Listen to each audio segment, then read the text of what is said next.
And so since I could see that America itself is a society where there is no brotherhood, and that this society is controlled primarily by racists and segregationists, and it is, who are in Washington, D.C. in positions of power, and from Washington, D.C. they exercise the same forms of brutal oppression against dark-skinned people in South and North Vietnam, or in the Congo, or in Cuba, or in any other place on this earth where they're trying to exploit and oppress. This is a society whose government doesn't hesitate to inflict the most brutal form of punishment and oppression upon dark-skinned people all over the world. To wit, right now, what's going on in and around Saigon and Hanoi, and in the Congo and in elsewhere. They are violent when their interests are at stake. But with all of that violence that they display at the international level, when you and I want just a little bit of freedom, we're supposed to be nonviolent. They're violent. They're violent in Korea, they're violent in Germany, they're violent in the South Pacific, they're violent in Cuba, they're violent wherever they go. But when it comes time for you and me to protect ourselves against lynchers, they tell us to be nonviolent. In his powerful speech, By Any Means Necessary, Malcolm X confronts the foundational hypocrisy of America. He reminds his audience that the United States was built on racism, segregation, and violence, not the ideals of liberty and brotherhood it claims to uphold. Brotherhood, as defined by white America, has never included the black man. From its founding, the nation has excluded black Americans from full humanity, labeling them outsiders in the society they helped build.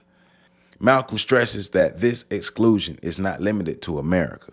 Globally, people of African descent are treated with the same brutality and disregard, as Western nations have consistently inflicted violence and oppression when their interests are threatened. Malcolm draws attention to the blatant double standard in how violence is perceived and used.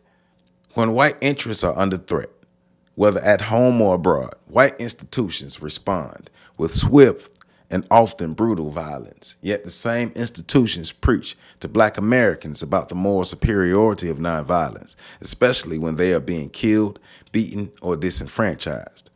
Malcolm boldly exposes this hypocrisy, arguing that self-defense should never be mistaken for aggression. He insists that the desire of black people to protect themselves, organize, and speak independently is always spun as dangerous and radical, especially when it challenges white supremacy.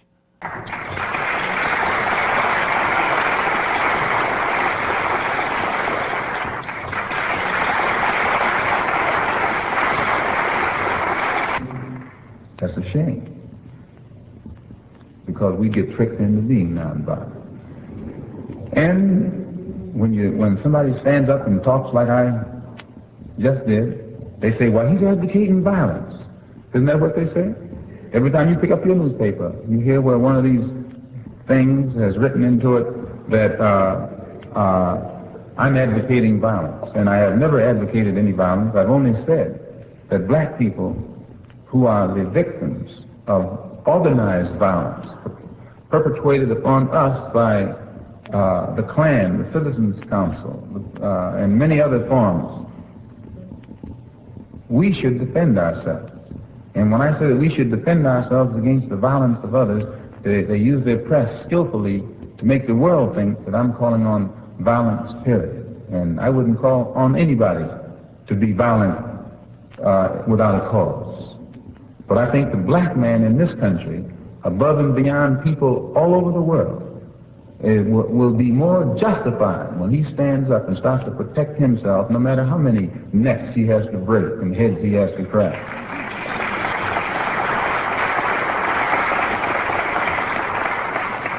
I saw in the paper where on the television, where they took this black woman down in Selma, Alabama, and knocked her right down on the ground, dragging her down the street. You saw it. You're trying to pretend like you didn't see it because you knew you should have done something about it and didn't. It showed the sheriff and his henchmen throwing this black woman on the ground. On the ground. And Negro men standing around, doing nothing about it, saying, well, let's overcome them with our capacity to love. What kind of phrase is that? Overcome them with our capacity to love. And then it disgraces the rest of us, because all over the world the picture is flashed showing a black woman with some white brutes with their knees on her, holding her down, and full-grown black men standing around watching it. Why, you are lucky to let you stay on earth, much less stay in the country. When I saw it, I dispatched a wire to Rockwell. Rockwell was one of the agitators down there. Rockwell, this Lincoln Rockwell. And the wire said, in essence, that this is to warn him that I am no longer held in check from fighting white supremacists by Elijah Muhammad's separatist black Muslim movement, and that if Rockwell's presence in Alabama causes harm to come to Dr. King or any other black person in Alabama who's doing nothing other than trying to enjoy their rights, then Rockwell and his Ku Klux Klan friends would be met with maximum retaliation from those of us who are not handcuffed by this nonviolent philosophy.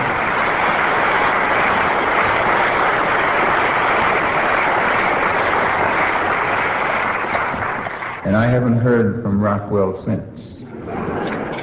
And brothers and sisters, if you and I would just realize that once we learn to talk the language that they understand, they will then get the point.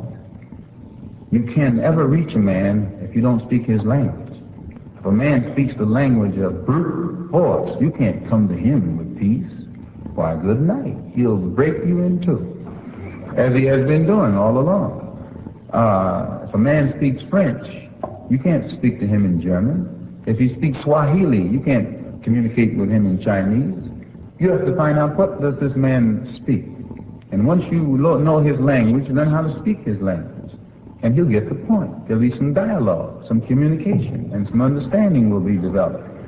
And you've been in this country long enough to know the language the Klan speaks.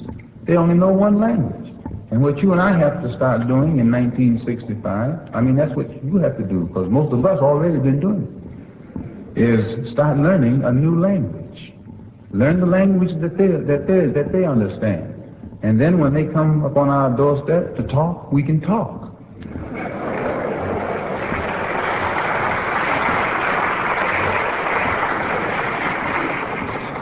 And they will get the point. There'll be a dialogue. There'll be some communication. And I'm quite certain there will then be some understanding. Why? Because the Klan is a cowardly outfit.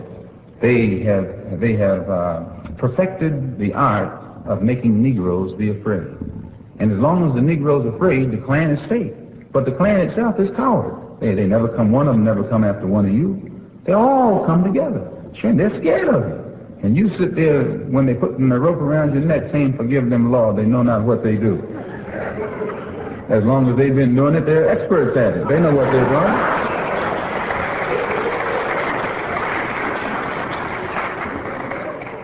No, since the federal government has shown that it isn't going to do anything about it, but talk, then it is a duty.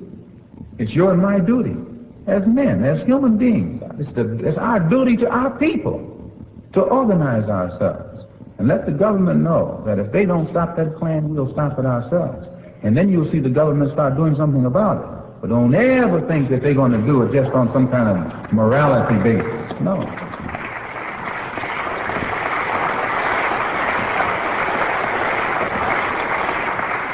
So I don't believe in violence. That's why I want to stop it.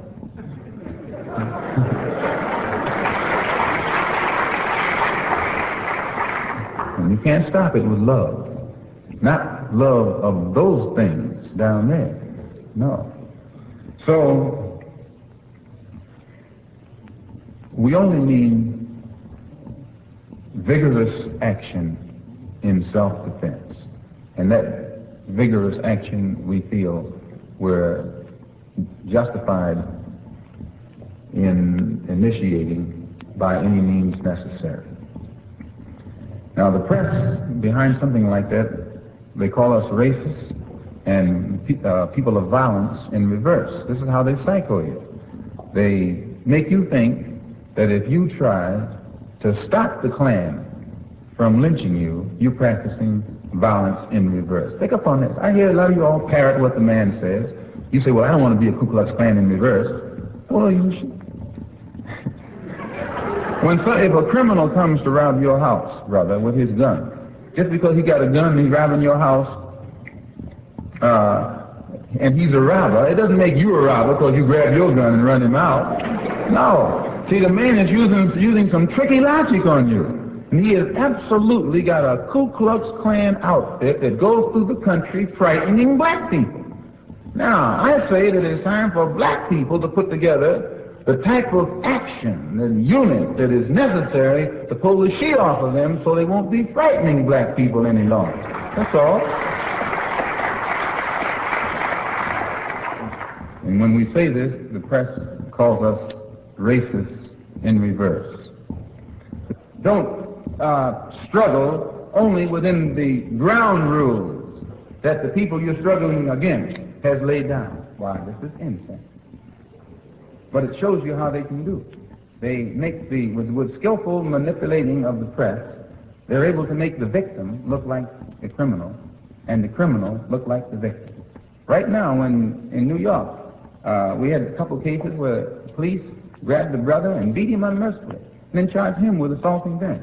They use the press to make it look like he's the criminal and they're the victim. This is how they do it. And if you study how they do it here, then you'll know how they do it over here. It's the same game going all the time. And if you and I don't awaken and see what this man is doing to us, then it'll be too late. They may have the gas ovens already built before you realize that they're hot. One of the shrewd ways that they use the press to project us in the eye or image of a criminal, they take statistics. And with the press, they feed these statistics to the public, primarily the white public. Because there are some well-meaning persons in the white public as well as bad-meaning persons in the white public. And whatever the government is going to do, it always wants the public on its side. And whether it's the local government, state government, federal government. So they use the press to create images. And at the local level, they'll create an image by feeding statistics to the press, through the press, showing the high crime rate in the Negro community. And as soon as this high crime rate is emphasized through the press, then people begin to look upon the Negro community as a community of criminals. And then any Negro in the community can be stopped in the street, put your hands up, and they pat you down. You might be a doctor, a lawyer, a preacher, or some other kind of Uncle Tom. And but despite your professional standing, you'll find that you're the same victim as the man who's in the alley. Just because you're black and you live in a black community which has been projected as a community of criminals. This is done. And once the public accepts this image also, it paves the way for a police state type activity in the Negro community. They can use any kind of brutal method to suppress blacks because they're criminals anyway. And what has given this image? The press.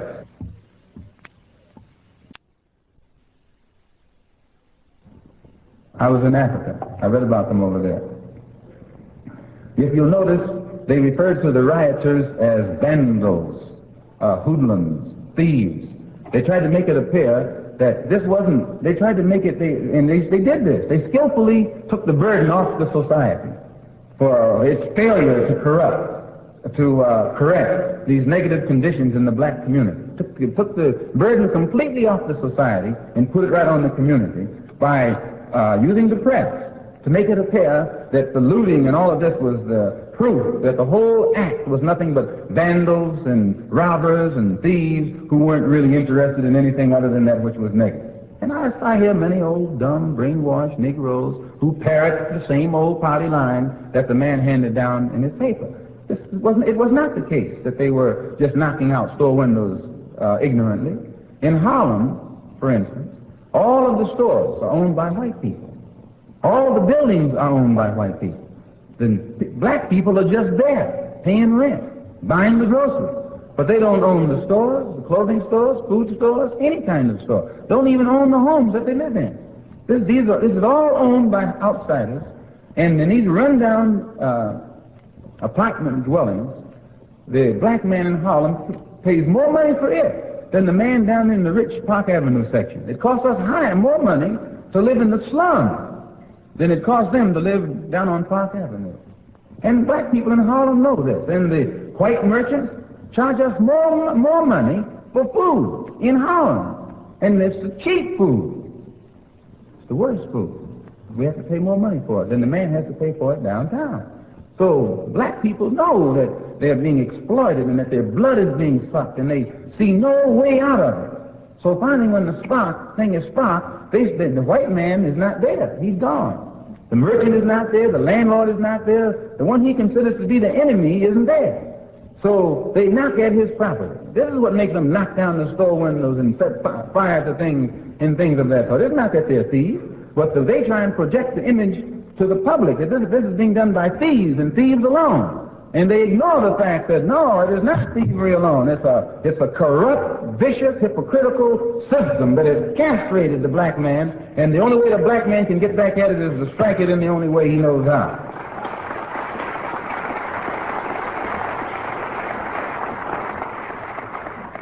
They use the press. That doesn't mean that all reporters are bad. Some of them are good, I suppose. But you can take their collective approach to any problem and see that they can always agree when it gets to you and me. When they knew that this affair, which is designed to honor outstanding black Americans, is it not? You'd find nothing in the newspapers to give the slightest hint that this affair was going to take place. Not one hint. Why?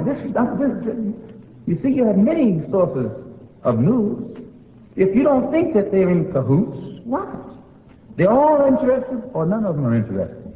It's not a staggering thing. They're not going to say anything in advance that's being given by any black people who believe in functioning beyond the scope of the ground rules that are laid down by the liberal element of the power structure. When you begin to start thinking for yourself, you frighten them, and they try and block your getting to the public for fear that if the public listens to you, then the public won't listen to them anymore. And they got certain Negroes whom they have to keep blowing up in the paper to make them look like leaders, so that the people will keep on following them, no matter how many knots they get on their head following him. This is how the man does it. And if you don't wake up and find out how he does it, I tell you, they'll be building gas chambers and gas ovens pretty soon. I don't mean those kind you got at home in your kitchen. Another example at the international level of how skillfully they use this trickery was in the Congo. In the Congo, airplanes were dropping bombs on African villages. African villages don't have a defense against bombs, and the pilot can't tell who the bomb is being dropped upon. When a bomb hits the village, everything goes. And these pilots, filled with flying planes filled with bombs, dropping these bombs on African villages, were destroying women, were destroying children, were destroying babies. You never heard any outcry over here about that. And it had started way back in June. They would drop bombs on African villages that would blow that village apart and everything in it. Man, woman, child, and baby. No outcry, no sympathy, no support, no concern, because the press didn't project it in such a way that it would be designed to get your sympathy. They know how to put something so that you'll sympathize with it, and they know how to put it so you'll be against it. I'm telling you, they are masters at it. And if you don't develop the analytical ability to read between the lines in what they're saying, I'm telling you again, they'll be building that gas ovens. And before you wake up, you'll be in one of them, just like the Jews ended up in gas ovens over there in Germany. You're in a society that's just as capable of building gas ovens for black people as Hitler's society was.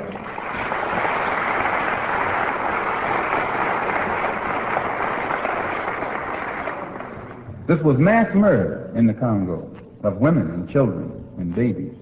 But there was no outcry even from the white liberals, even from your friends. Why? Because they made it appear that it was a humanitarian project. They said that the planes were being flown by American-trained anti-Castro Cuban pilots. This is propaganda too. As soon as you hear the American-trained, you say, oh, that's all right, that's us. And the anti-Castro Cubans, oh, that's all right too, because if they're against Castro, whoever else they're against, that's good, because Castro's a monster. But you see how step by step they grab your mind? And these pilots are hired. Their salaries are paid by the United States government. They're called mercenaries, these pilots are. And a mercenary is not someone who kills you because he's patriotic. He kills you for blood money. He's a hired killer. That's what a mercenary means.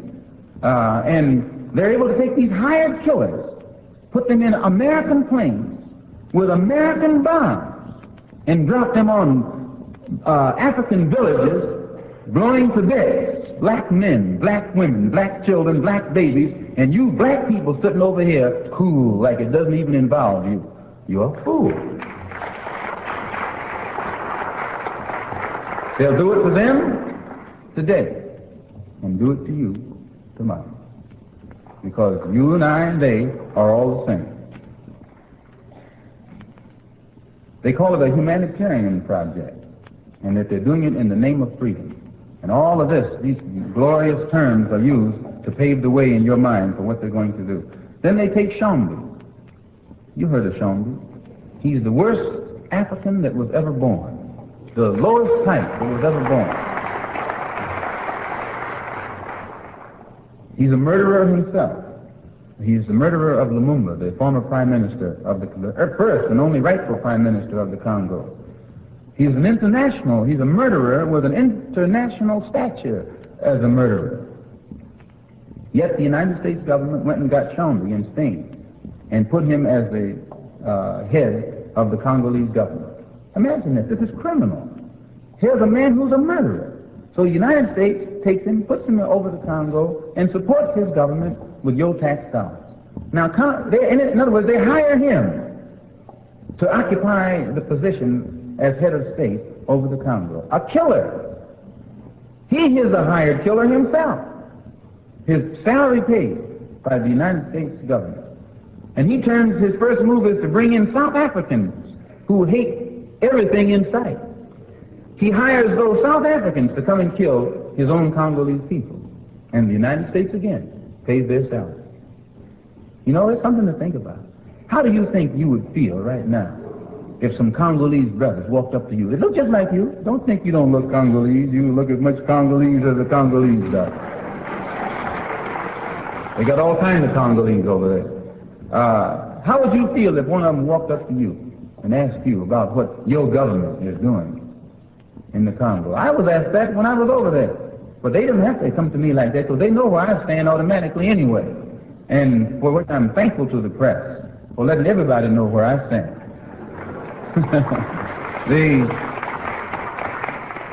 But you have no explanation.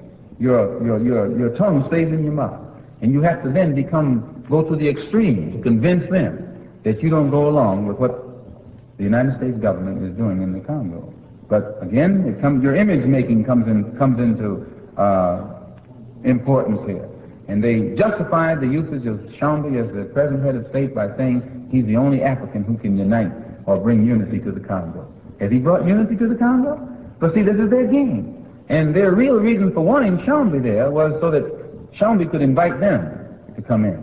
No other African head of state would have dared to invite outside powers, so they put Shombi there. And as soon as Shombi got there, then he invited them to bring paratroopers from Belgium in the United States transport planes to try and recapture the Congo. This is all a cold-blooded act on the part of your Western powers, namely the Western powers here in the interest in the United States, in England, in France, and in Belgium, and so forth. They want the wealth of the Congo, plus its strategic geographic position.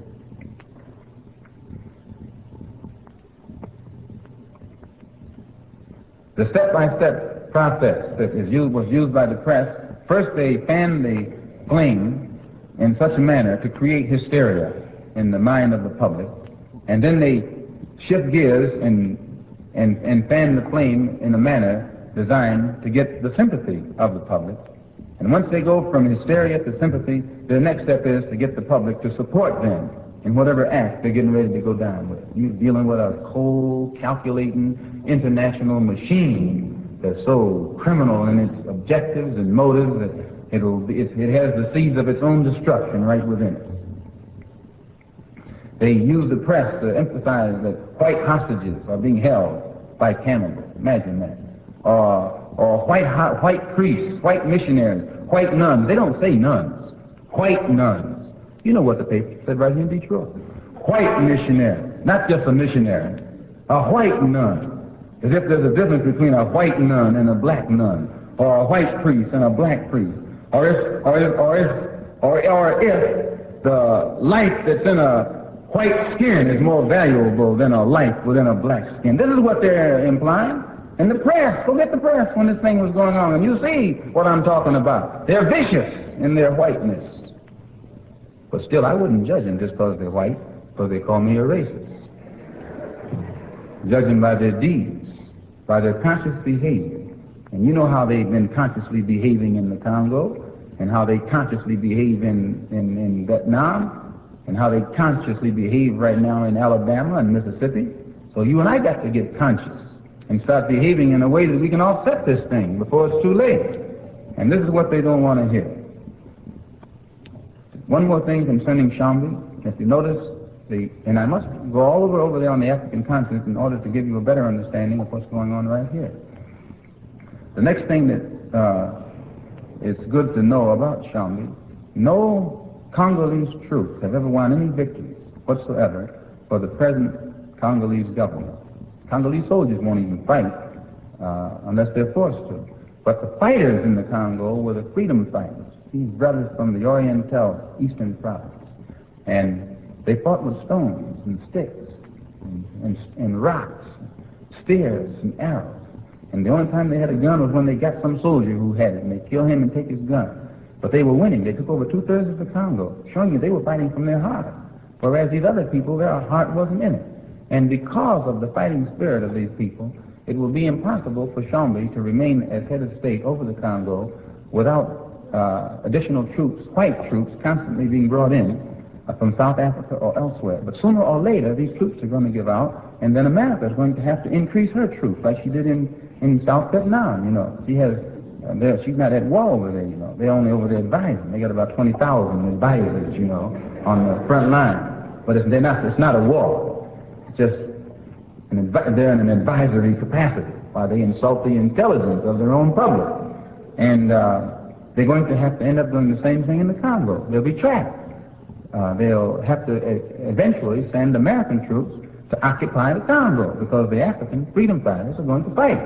They're not going to give up 1 inch without fighting back. And this is something that you should know, that they realize now on the African continent what's at stake and how much all of these Western powers have in common in what they're doing in cahoots with each other behind the closed door. So on the African continent, they are training Africans to be soldiers so that they can invade each one of these countries and take it over and give it to their rightful people. One of the reasons, one of the last things I must say concerning the Congo, not only do they not intend for the Congo to fall into African hands because of its mineral wealth, and it has the greatest deposits of some of the richest elements or minerals of any other area on this earth. They don't intend to give it up because of its wealth. Another reason they don't intend to give it up, if you look at the map, you'll see that it is so strategically located geographically, wherein if a real, genuine African government were to come in power over the Congo, then it would be possible for African troops from all countries to invade Angola, which is a Portuguese possession, and if Angola fell, and it would fall, then it would only be a matter of time before Southwest Africa, Southern Rhodesia, and Bechuanaland also would fall, and it would put African troops right on the border of South Africa. And that's where they really want to get, at that man down there in South Africa.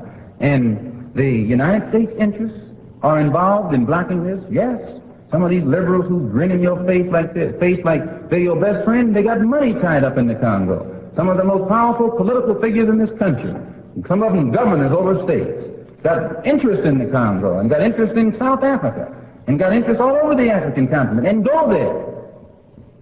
And as the Africans awaken and realize this, it makes them filled with the incentive to never rest until that exploiter is driven out. So now, what effect does this have on us? Why should the black man in America concern himself, since we've been away from the African continent for 400 years, 300 or 400 years? Why should we concern ourselves? What impact does what happened to them have upon us? Number one, first you have to realize that up until 1959, Africa was dominated by the colonial powers, and by the colonial powers of Europe having complete control over Africa, they projected the image of Africa negatively. They projected Africa always in a negative light. Jungles, savages, cannibals, nothing civilized. And naturally, it was so negative until it was negative for you and me. And you and I began to hate it. We didn't want anybody to tell us anything about Africa, and much less call us an African. And in hating Africa and hating the African, we ended up even hating ourselves without even realizing it. Because you can't hate the roots of a tree and not hate the tree.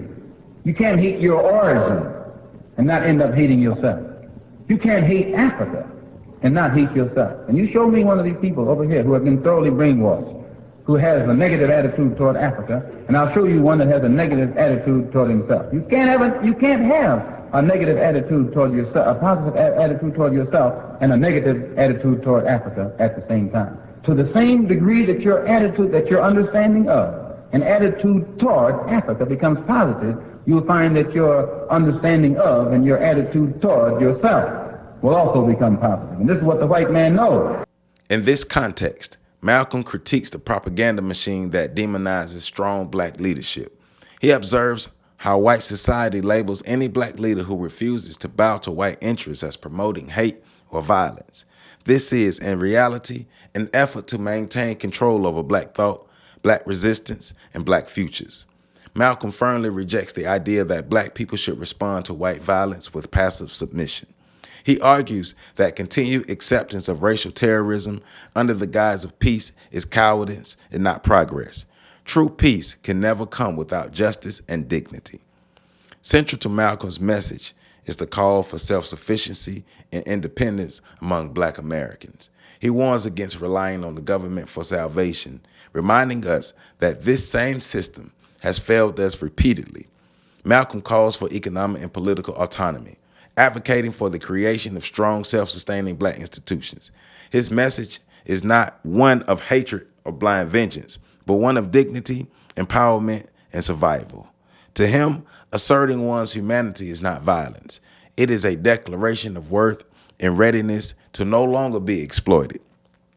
In closing, Malcolm X's speech is a call to action rooted in love for his people. He insists that unity, pride, and self-respect are the tools that will elevate black America. When black people come together and begin to respect themselves, the rest of the world will be forced to follow suit. Malcolm's philosophy is not about destruction, but reconstruction, rebuilding the black community's identity, power, and place in the world. Only through self-determination, by any means necessary, can liberation become our reality.